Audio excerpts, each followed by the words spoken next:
Malam ini kita akan berangkat ke kota Medan. Perjalanan dari Aceh Tengah ke kota Medan memakan waktu sekitar 10 jam perjalanan. Berangkat jam 8 malam dan akan tiba pukul 6 pagi. Minibus travel tujuan Medan atau yang menuju Aceh pasti akan singgah di tempat ini.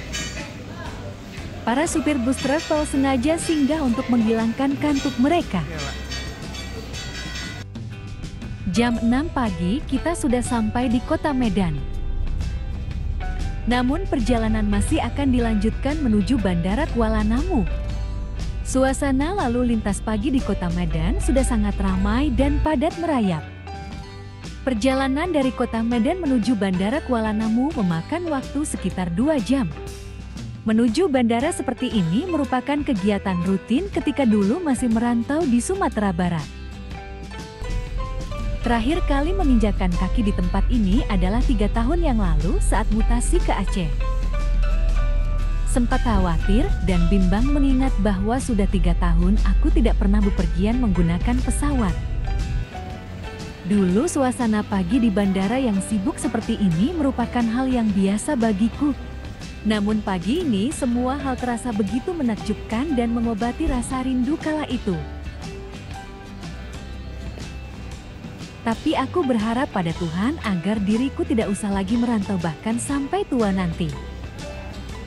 Aku masih harus mengingat lagi seperti apa proses yang harus dilalui di bandara ini.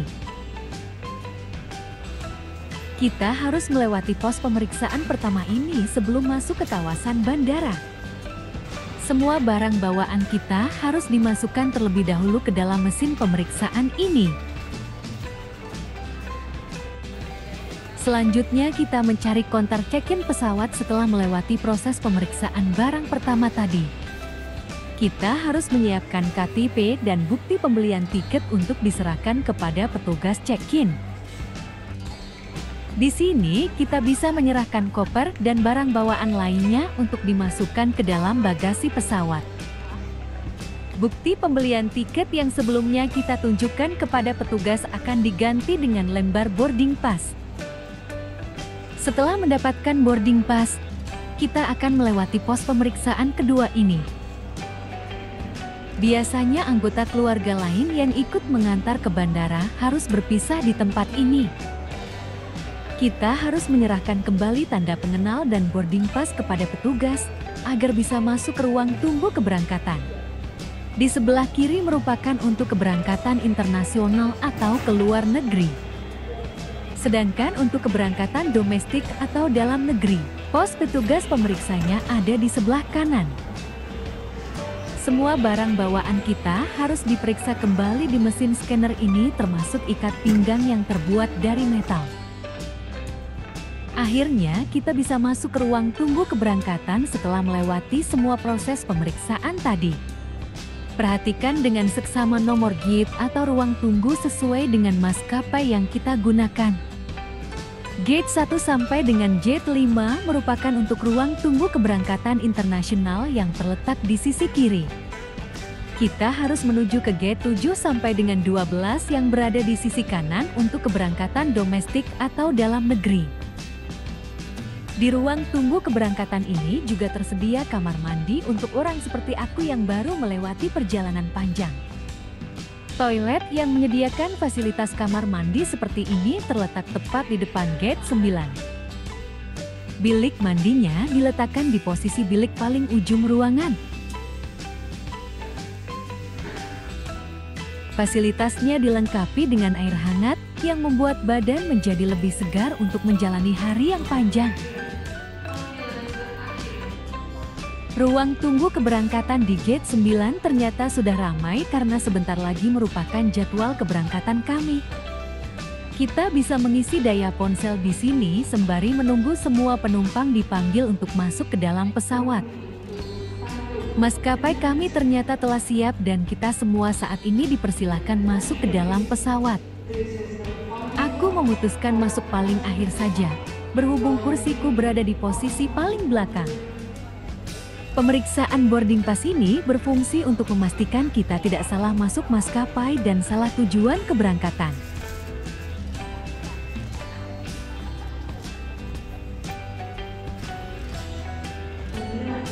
Sebelumnya kami diinstruksikan untuk masuk ke dalam pesawat melalui Garbarata di pintu E.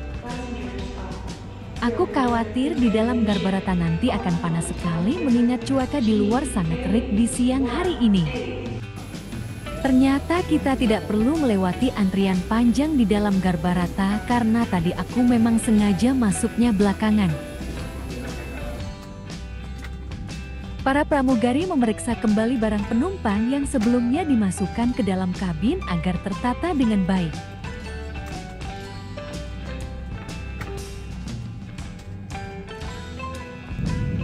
Pesawat kami pun akhirnya lepas landas dari Bandara Kuala Namu terbang menuju kota Jakarta.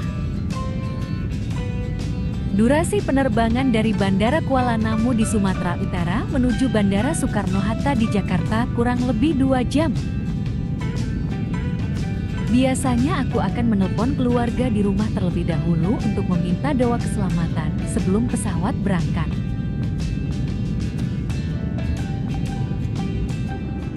Di dalam pesawat ini disediakan beberapa jenis hiburan untuk kita mengisi waktu di 2 jam penerbangan ini. Headset seperti ini telah disediakan untuk setiap penumpang di depan kursi mereka masing-masing.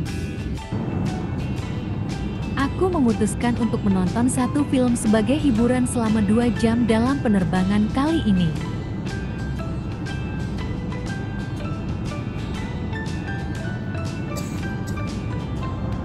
Di hadapanku terlihat pramugari sedang membagikan makan siang kepada setiap penumpang. Ayam kari dan ikan salmon adalah menu yang tersedia di penerbangan kita kali ini.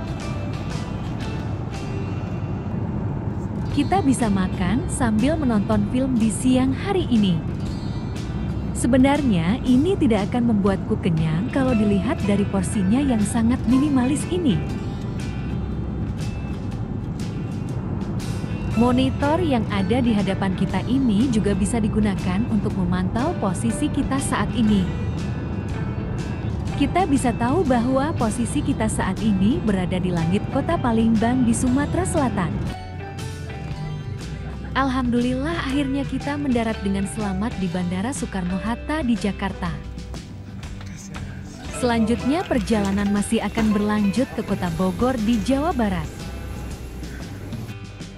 Sekarang waktunya kita ke bagian pengambilan bagasi setelah turun dari pesawat ini. Kami harus menumpang bus jemputan menuju tempat pengambilan bagasi karena pesawat tadi parkirnya cukup jauh di ujung bandara.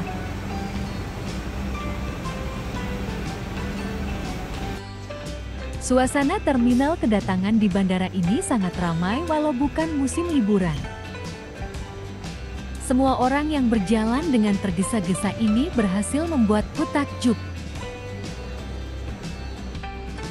Kita harus jeli melihat konveyor bagasi saat tiba di gedung pengambilan bagasi ini.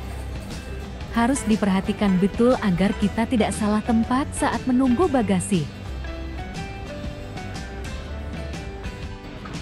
Bagasi dari pesawat yang datang dari Bandara Kuala Namu Medan akan dikeluarkan melalui konveyor nomor 12 ini. Kita harus perhatikan dengan baik setiap monitor pengumuman bagasi pesawat yang tersebar di gedung ini. Dulu pernah punya pengalaman buruk saat kami sudah tiba di Yogyakarta, ternyata bagasi kami masih tinggal di Medan. Waktunya kita mencari bus Damri tujuan kota Bogor saat koper sudah berhasil di tangan. Bus Damri yang aku cari katanya berada di seberang jalan dari pintu keluar terminal kedatangan bandara ini. Antrian di mesin otomatis pembelian tiket Damri ternyata udah panjang banget. Aku memperhatikan dengan seksama seperti apa cara pembelian tiketnya karena ini merupakan pengalaman pertama bagiku. Kita harus menggunakan mobile banking untuk pembayaran tiketnya karena mereka tidak lagi menerima pembayaran tunai. Pembayarannya dengan scan barcode yang dananya bisa dari tabungan atau kartu kredit yang terdaftar di mobile banking tadi. Durasi perjalanan dari Terminal 3 Bandara Soekarno-Hatta menuju Bogor itu sekitar 1-2 jam. Karena jarang sekali ke ibu kota ini tentu tidak akan membuatku merasa bosan dengan kehebatan kotanya. Tata kotanya sangat indah, begitu juga dengan gedung pencakar langit yang tidak pernah kutemui di daerahku.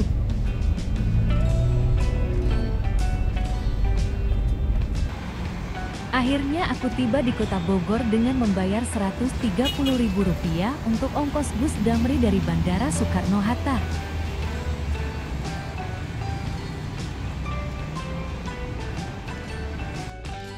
Baru kali ini aku berkesempatan kemari setelah 11 tahun mengabdi di instansi ini. Institut BPJS Ketenagakerjaan ini merupakan tempat pendidikan dan pelatihan yang diadakan oleh instansi kami. Seperti aku kali ini yang harus melewati ujian dan sertifikasi atas jabatanku sebagai penata madya keuangan. Melihat begitu luas dan indahnya lobi gedung ini membuatku takjub sekaligus bangga. Sebelumnya resepsionis memberitahuku bahwa ujian akan diselenggarakan di lantai 3 dan kamar tidurku berada di lantai 4 ini.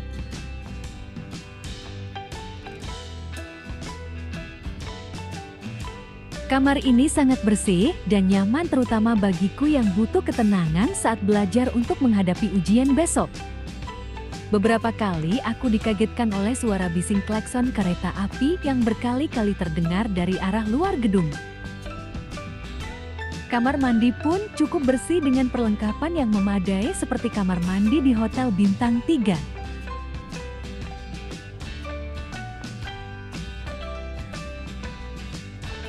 Pemandangan kota Bogor tampak begitu asri dengan masih banyaknya pepohonan yang menyejukkan mata terlihat dari kamar ini.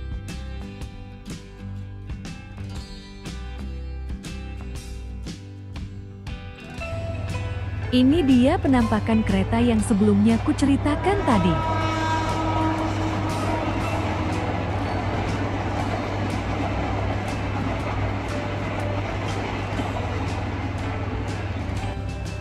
Pemandangan sore yang sudah mulai gelap padahal jam baru menunjukkan pukul 5:45 membuatku takjub.